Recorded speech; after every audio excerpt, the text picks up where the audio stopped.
In the spring of 1974, a man named Earl Decker drove a borrowed pickup truck down a dirt road outside of Mangum, Oklahoma, and looked at 12 acres of land that nobody in Greer County wanted. The realtor who sold it to him, a thin man named Gus Pratt who wore the same brown blazer every day of his working life, said it plainly before the ink was dry. He said, "Son, you just bought yourself 12 acres of heartache."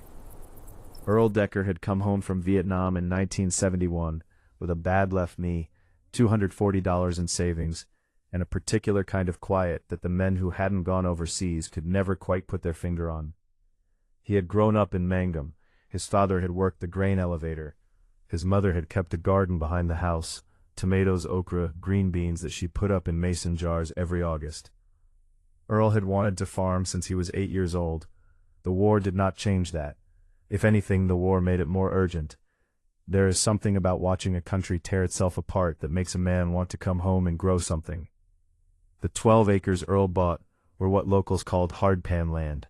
The top 2 inches of soil had been stripped down by decades of bad grazing. Below that was red clay so tight it shed water like a tin roof. The previous owner, a man named Holt who had moved to Tulsa to work in insurance, had run 30 head of cattle on it for 15 years until there was nothing left for them to eat. The cattle were gone. The grass was gone. 3 of the fence posts were leaning so badly they cast shadows pointing the wrong direction. Earl paid $2,400 for it. Every cent he had. The men at the Dairy Maid on Main Street had opinions. Bill Cutter, who ran the co-op, said Earl had paid city prices for county problems. Ray Dubois, who had farmed the bottomland east of town for 30 years, said the kindest thing. He said, Earl was young and didn't know yet what land could do to a man who underestimated it. Earl's own uncle, a man named Vernon who smelled of pipe tobacco and certainty, drove out to look at the property one Sunday afternoon in May and stood at the fence line for a long time without saying anything. Then he said, "Boy, there ain't enough dirt here to bury your mistakes." Earl thanked him for coming and drove him back to town. Earl did not have the money for a tractor. He borrowed a neighbor's draft horse named Coleman 2 days a week, and used him to pull a second-hand plow he had found at an auction in Altus for $18. He worked from first light to last light 6 days a week. On Sundays, he went to the First Baptist Church on Chadbourne Street, not because he was certain about God, but because his mother had asked him to, and Earl Decker kept his word. The first thing Earl did was stop the bleeding. That was how he thought about it. The land was bleeding, losing what little it had left every time the wind came up from the southwest. He seeded the entire 12 acres with a native grass mix he had read about in an extension service bulletin. Blue stem, side oats grama, buffalo grass. Grasses that had grown on this ground before the plows ever came. He built 3 shallow earthen berms across the slope to slow the rainwater down. He dug them by hand with a borrowed Fresno scraper. It took him 4 months. Earl was living in a 16-foot travel trailer he had parked on the property's northeast corner. He had a propane heater, a 2-burner stove, and a shelf of library books on soil science, rotational grazing, and native plant restoration. He read them the way other men read the Bible, carefully, more than once. That first winter a pipe froze and burst. He fixed it himself, with materials from the hardware store. He ate beans most nights, pinto beans with a piece of cornbread, sometimes an egg. He was not complaining. He had eaten worse and in worse places, and had been far less free. By the second spring, something was happening. It was subtle, the kind of thing a man who wasn't paying close attention would miss entirely, but Earl was paying close attention.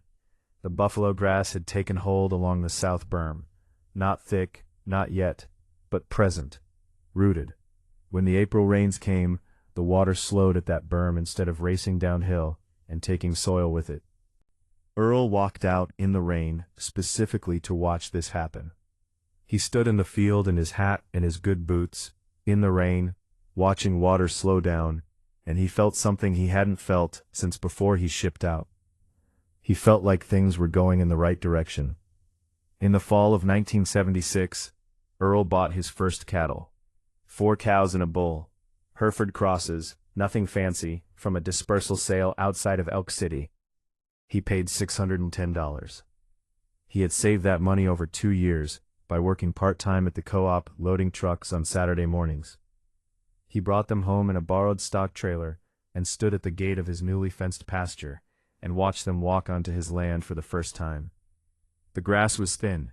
The land was still healing, but there was something to graze. Earl learned things in those years that no book quite prepared him for.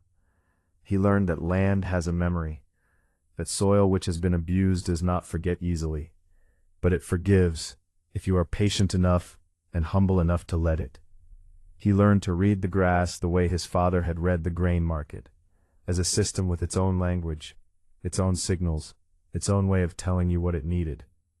He taught himself rotational grazing from a university extension bulletin and a single conversation with a rancher named Phil Meacham from Canadian Texas, who he met at a soil conservation meeting in Gage. The idea was simple, but it required discipline that most people couldn't sustain. Never let the cattle graze any paddock more than 4 or 5 days, then rest it for 45 to 60 days. Let the grass recover fully before the cattle came back. It went against everything his neighbors were doing. They called it wasted pasture. They called it leaving money on the ground. Earl let them call it whatever they wanted. In 1977, Earl married a woman named Loretta Faye Sims, who taught 3rd grade at Mangum Elementary and had a laugh that could be heard from 3 rooms away. Loretta was not a farm girl.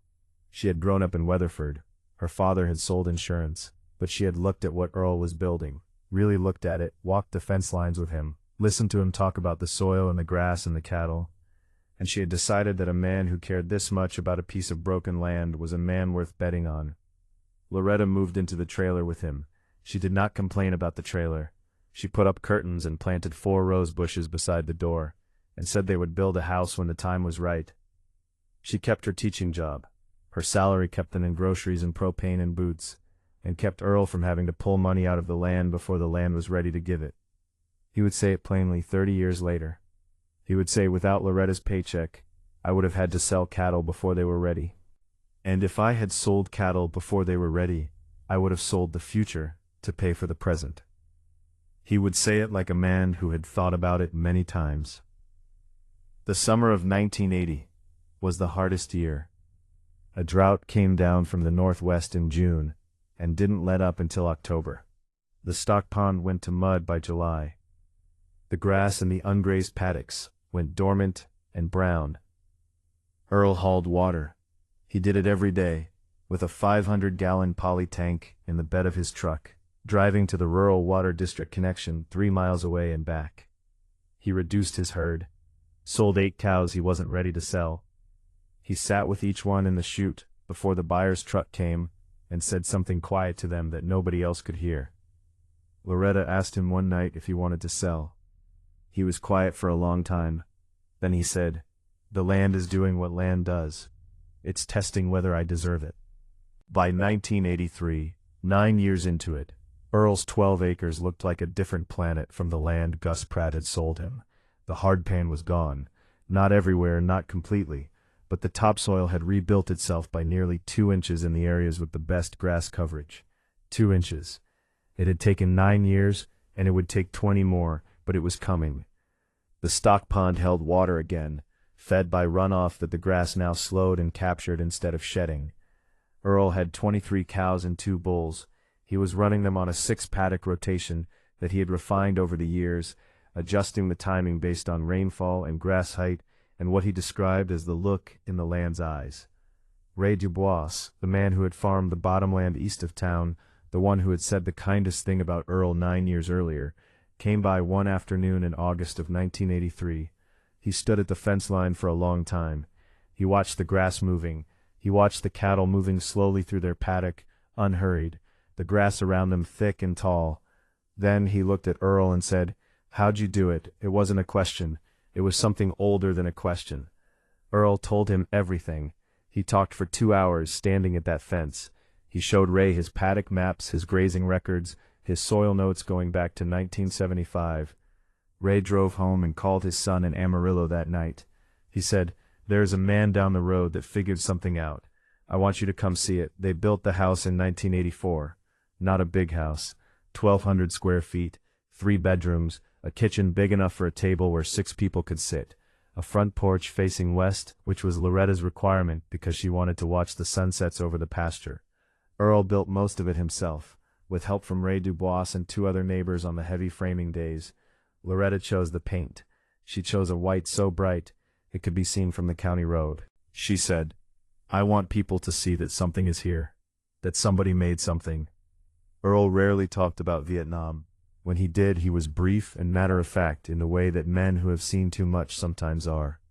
He said once, to a young man who asked him at a soil conservation meeting, that farming had given him back something the war had taken. The young man asked what that was. Earl thought about it for a moment. He said, "The feeling that what you do today will still matter in 10 years. He said it quietly. Then he went back to his coffee.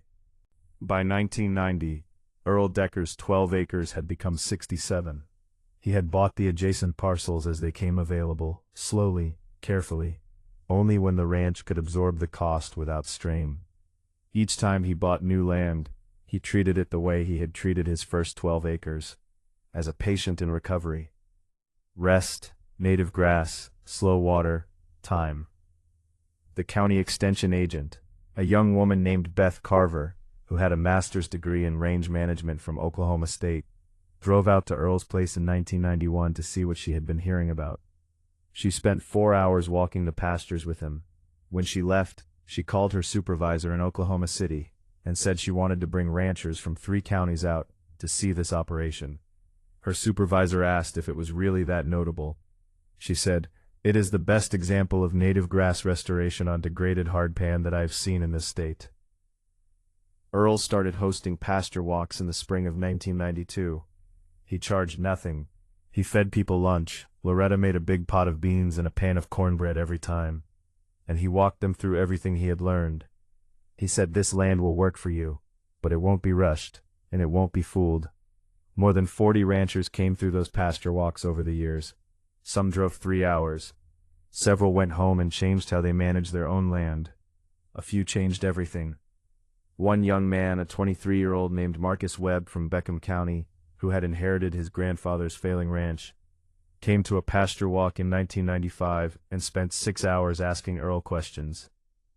Today, Marcus Webb runs one of the most productive native grass ranches in western Oklahoma. He keeps a photograph of Earl Decker on his office wall. Earl's uncle Vernon came to visit one October afternoon in 1993. Vernon was 71 by then. He walked slower. He sat on Earl's porch and looked out at the pasture for a long time. Then he said, "You did something here, boy." Earl said, "Yes, sir." Vernon said, "I didn't think you could." Earl said, "I know." They drank their coffee. The cattle moved slow in the evening light. A red-tailed hawk circled once over the south paddock and drifted north. Neither man said anything else for a good long while, and that silence was its own kind of conversation. Earl Decker is 80 years old now. He doesn't walk the paddocks every day anymore. His knee won't allow it. His son Thomas manages most of the daily operation. Thomas grew up on that land, learned to read grass before he learned to read books, and runs the ranch with the same patient attention his father taught him. 67 acres, 112 cattle, topsoil that has been rebuilding for 50 years. 12 acres of hardpan that nobody wanted. A man who came home from a war and decided to grow something. There is a particular kind of courage that doesn't look like courage at all. It looks like a man driving fence posts in the heat.